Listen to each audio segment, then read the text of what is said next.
when this video is being made. For some, it's the year 2023. For some, it might be 2080. For some, it may be 1444. For some, it's 2771. But how on earth is that possible, you may ask? This is because there are many different types of calendars that have been used across different cultures throughout history, and each of these is based on a different incident. Some of the most common types of calendars include solar, lunar, lunisolar, seasonal, religious, and civil calendars. The Gregorian calendar system, used in most of the world today, was introduced by Pope Gregory XIII in 1582 as a reform to the Julian calendar, which had been in use since ancient Rome.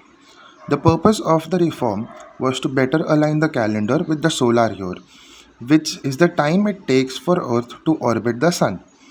The Gregorian calendar is widely used for civil and international purposes, including for determining the date of holidays and religious observances.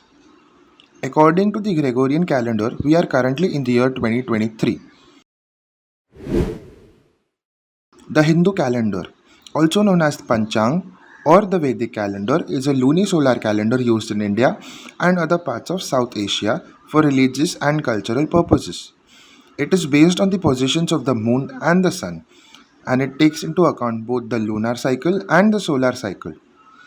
In addition to 12 lunar months, the Hindu calendar also has a solar cycle of 365 days into 12 solar months. These solar months are called as Sauramasa and are based on the position of the sun in the zodiac. The Hindu calendar is used to determine the dates of many religious festivals and auspicious occasions such as Diwali, Holi, and Navratra.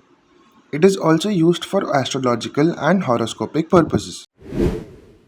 The Islamic calendar, also known as the Hijri calendar, is a lunar calendar used by Muslims all over the world to determine the dates of the religious observances, including the start of Ramadan, Eid al-Fitr, Eid al-Adha.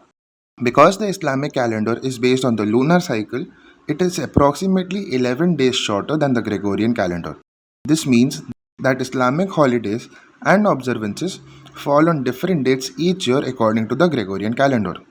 The Islamic calendar begins with the month of Muharram and ends with the month of Dhu al-Hijj. The month of Ramadan, during which Muslims fast from dawn to sunset, is the ninth month of the Islamic calendar. The Islamic calendar is widely used for the religious and cultural purposes, but it is not used for civil purposes in most countries.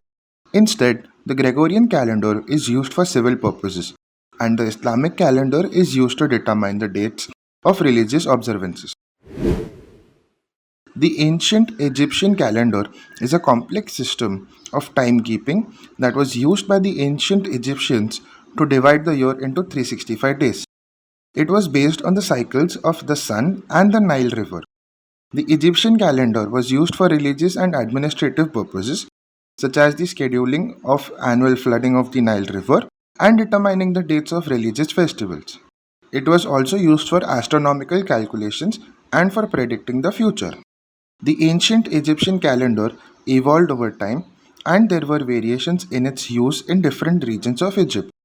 After the Roman conquest of Egypt, the Egyptian calendar was gradually replaced by the Julian calendar, which was introduced by the Romans. Today, the Egyptian calendar is not in use, but it has had a lasting impact on the modern timekeeping systems.